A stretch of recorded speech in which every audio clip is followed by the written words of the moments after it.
On aurait adoré avoir un troisième enfant et je sais qu'on va pas le faire. Je sais qu'on va pas le faire parce que c'est trop compliqué pour notre santé mentale et financière. Ça, c'est ce qu'a dit la journaliste et autrice Renée Grezard dans l'émission C'est ce soir. Et j'ai trouvé que c'était l'intro parfaite pour mon épisode. Car que l'on veuille un deuxième ou un troisième enfant, les questions sont souvent les mêmes. Est-ce qu'on a les finances pour ? Est-ce qu'on a la santé mentale pour ? Est-ce qu'on a l'énergie mentale et physique pour ? Et est-ce qu'on a les relais pour ? Ces questions, on est d'accord, c'est des questions qu'un couple se pose au plus profond de son intimité. Et pourtant, eh bien non. C'est des questions que des parfaits inconnus ou votre entourage proche peut vous poser ou en tout cas se mêle. Et aujourd'hui, j'avais envie de vous parler de cette pression du deuxième enfant qui est réelle, que j'ai vécu et que vous êtes même nombreuses à avoir vécu puisque je vais inclure dans cet épisode des témoignages que vous m'avez partagés. Voilà, j'ai fait une petite préparation de cet épisode et je vous ai demandé si vous aussi vous l'aviez vécu et comment. Et j'ai reçu des témoignages qui sont assez glaçants, je dois le dire. Quand j'ai accouché, j'étais dans ma chambre de maternité, mon nouveau-né dans les bras. J'étais vraiment à quelques heures de mon accouchement. On venait de me recoudre. Franchement, je douillais sa race. Et là, il y a une infirmière qui m'a glissé en toute sérénité. Tu verras, ce sera beaucoup plus facile pour le deuxième. Alors que moi, franchement, j'étais à milieu de penser à avoir un deuxième enfant. Je venais d'accoucher de mon premier, c'était déjà mon monde entier. Je n'avais envie que d'une chose, c'était de me concentrer sur ce petit être. Je n'avais absolument pas envie de penser au deuxième. Et pourtant, très vite, ces réflexions sont arrivées. C'est-à-dire que, voilà, c'est des petites blagues, c'est « Ah, ça a été long pour le premier, mais tu verras pour le deuxième, ce sera plus rapide. » Je me souviens, à 4 mois de vie de mon fils, je suis partie à Stockholm avec ma sœur et je me souviens avoir parlé de ça avec elle en lui disant que j'avais déjà des réflexions sur le sujet alors que mon fils n'avait que 4 mois. Donc cette pression-là, elle arrive vite.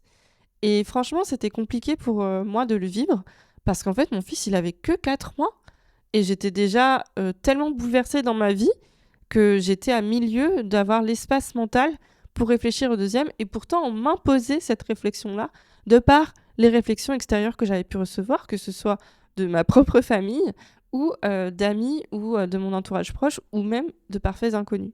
Ça, c'est quelque chose que vous avez ressenti aussi.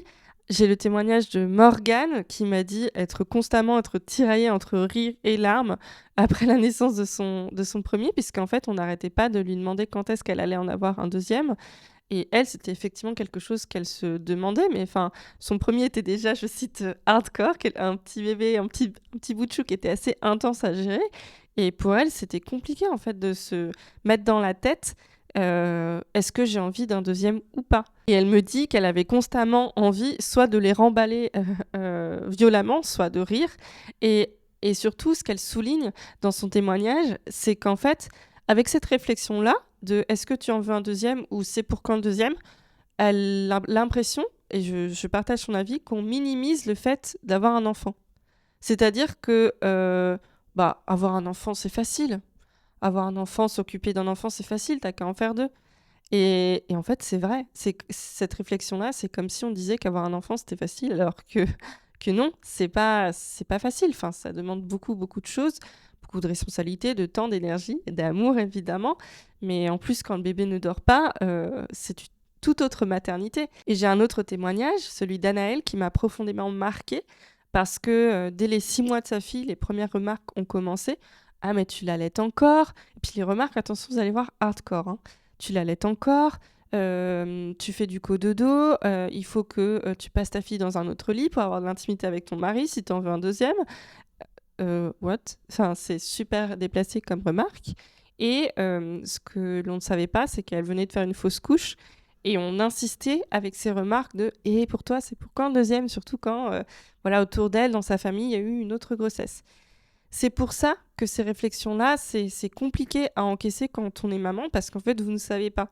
Vous ne savez pas ce qui se passe dans la tête de la maman, vous ne savez pas ce qui se passe dans l'intimité du couple. Si ça se trouve, elle n'en veut absolument pas et elle est très heureuse de ne pas vouloir un deuxième enfant. Si ça se trouve, elle en veut un deuxième, elle est en essai, mais c'est très compliqué pour l'avoir. Si ça se trouve, c'est un débat aussi au sein du couple. On ne sait pas. Et ça peut partir d'une bonne intention, ces remarques-là, mais c'est quand même une remarque qui touche à un sujet qui est très intime quand même de la vie d'une femme et de la vie d'un couple. Les témoignages d'Anaëlle et de Morgane, ce ne sont que 2 témoignages que j'ai partagés par rapport à une dizaine que j'ai pu recevoir. Et j'avais envie de mettre en regard ces témoignages-là avec les statistiques. Qu'est-ce que disent réellement les statistiques sur le deuxième enfant ? Est-ce qu'avoir 2 enfants, c'est vraiment la norme ? C'est là que les choses deviennent intéressantes. En 2023, selon l'INSEE, 34% des naissances étaient des deuxièmes enfants. Dit autrement, plus d'un tiers des parents qui ont déjà un enfant en ont effectivement un deuxième. En parallèle, on estime qu'environ 18 à 20% des familles ont un seul enfant. Alors oui, une part importante de parents fait à un moment donné le choix d'avoir un deuxième enfant. Mais c'est pas la norme. La famille unique, comme on peut le voir, 18 à 20%, c'est quand même aussi assez installé. Pourtant, c'est là que la pression s'infiltre. Parce que quand quelque chose est fréquent sans être majoritaire, c'est là que ça devient une attente sociale. Et c'est là qu'il y a la pression de « oui, mais si t'en fais un, il y en aura forcément un deuxième ». Comme si le premier, finalement, c'était qu'une étape. Comme si on minimisait déjà le fait d'avoir un seul enfant. Et comme si la famille n'était complète qu'à partir de 2 enfants. Pourtant, ce qui est frappant, c'est que cette pression sociale ne repose même pas sur une réalité biologique. On parle beaucoup d'enfants rapprochés, donc d'avoir des enfants d'un âge très proche, d'enchaîner un petit peu les grossesses, comme si c'était la norme, comme si c'est ce qu'il fallait faire. Et pourtant, au niveau biologique du corps, c'est vraiment très très loin d'être le cas. Physiologiquement, 2 ans d'écart ou 18 mois, c'est très peu. Pendant longtemps, les enfants naissaient avec beaucoup plus d'écart, souvent aux alentours de 4 ans d'écart entre les 2 enfants. Bien sûr, il y avait la mortalité infantile, mais pas seulement. L'allaitement long retardait naturellement l'arrivée d'un deuxième enfant, ce qui laissait le temps encore de récupérer et ce qui laissait aussi, tout simplement, aux parents aussi de récupérer de leur énergie. Aujourd'hui, avec le lait artificiel, la médicalisation, l'organisation autour du travail, les temps de congé maternité qui sont quand même assez courts, eh bien, les femmes peuvent avoir des enfants plus rapprochés, mais surtout peuvent aussi parfois se sentir obligées d'avoir des enfants plus rapprochés. Mais nos corps, eux, ne sont pas conçus pour suivre le rythme de la société. Ils ne sont pas mis à jour. Ils ne sont pas conçus pour enchaîner les grossesses rapprochées sans que ça n'ait un impact sur notre santé mentale, notre corps, notre énergie. En France, selon l'INSEE, la naissance du cadet intervient généralement 3,8 ans après. Et comme toute moyenne, elle cache des réalités différentes. Je prends mes notes.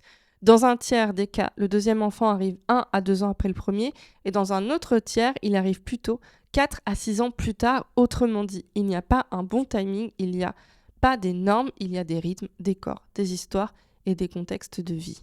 Alors face à cette pression du deuxième, comment faire ? Déjà, si vous avez envie d'envoyer bouler un petit peu toutes les personnes qui vous foutent cette pression-là, sentez-vous libre. Vous pouvez, vous avez le droit. Ce n'est pas une question qui les regarde, même si c'est vos parents, même si c'est votre sœur, même si c'est votre meilleure amie, voilà, ou votre votre collègue préféré. Ce n'est pas une question qui les regarde si c'est un sujet qui vous gêne. En tout cas, vous n'avez pas envie d'en parler librement. Ne le faites pas. On peut répondre de façon très polie, bien sûr. Écoute, c'est pas quelque chose que j'ai dans l'idée pour l'instant, j'ai pas envie d'en parler. Ou alors, oulala, je suis à des années-lumière de pouvoir te répondre sur ce sujet-là. Je suis à des années-lumière de réfléchir à ce sujet du deuxième enfant. Donc, je profite déjà à fond de mon premier. Laisse-moi profiter de mon premier.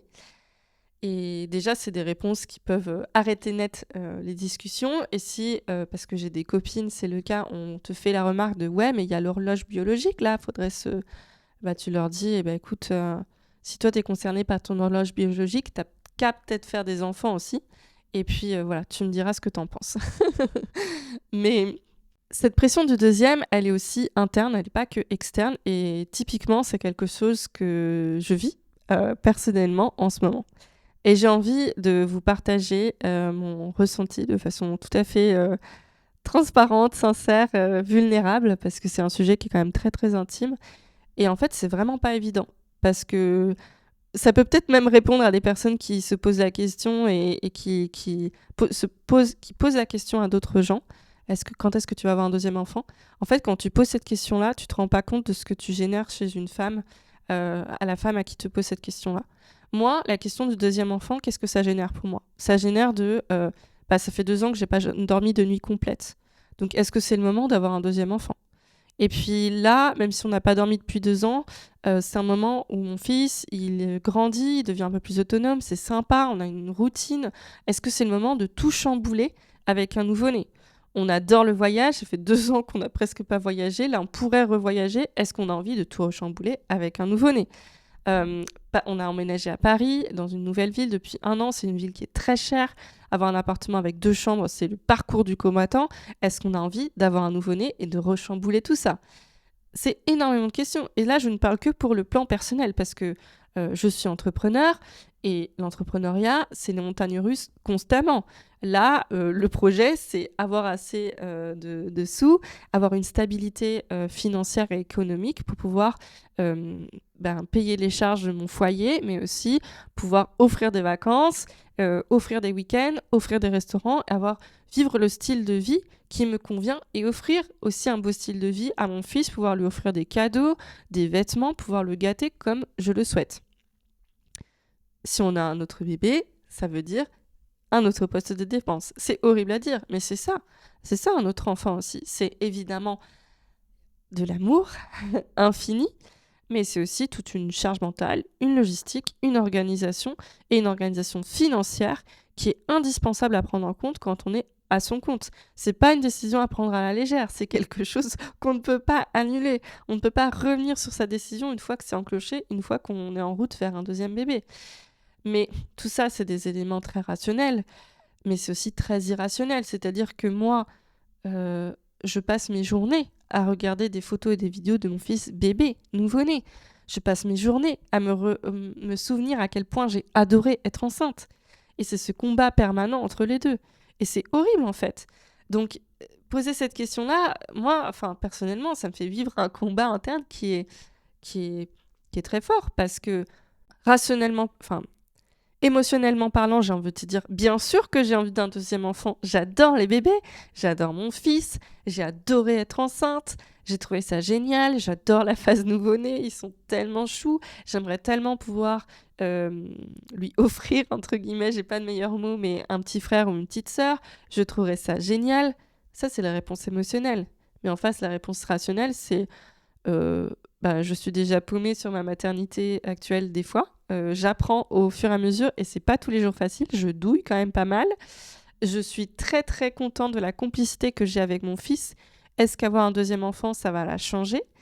Et là, mon couple, il a pris quand même très cher aussi avec ce premier bébé. On a mis du temps à retrouver un nouveau rythme, un nouvel équilibre entre nous, des nouveaux rituels, des nouvelles routines. Avoir un autre enfant, c'est compliqué. C'est tout chambouler cet équilibre-là. Et surtout, le point essentiel aussi, pour de nombreux parents, aujourd'hui, avec les modes de vie modernes qu'on a, c'est de ne pas avoir de relais. Moi, ma famille, elle est multiculturelle, franco-espagnole. Donc déjà, la partie espagnole, elle est en Espagne. Et en fait, même la partie française, j'ai envie de vous dire, elle est en Espagne, parce qu'une partie de ma famille est en Espagne. Donc on n'a aucun relais autour de nous à Paris. Si on a un nouveau-né ici, maintenant... si on a un nouveau-né ici maintenant, comment on fait? Et c'est des questions qui sont très dures.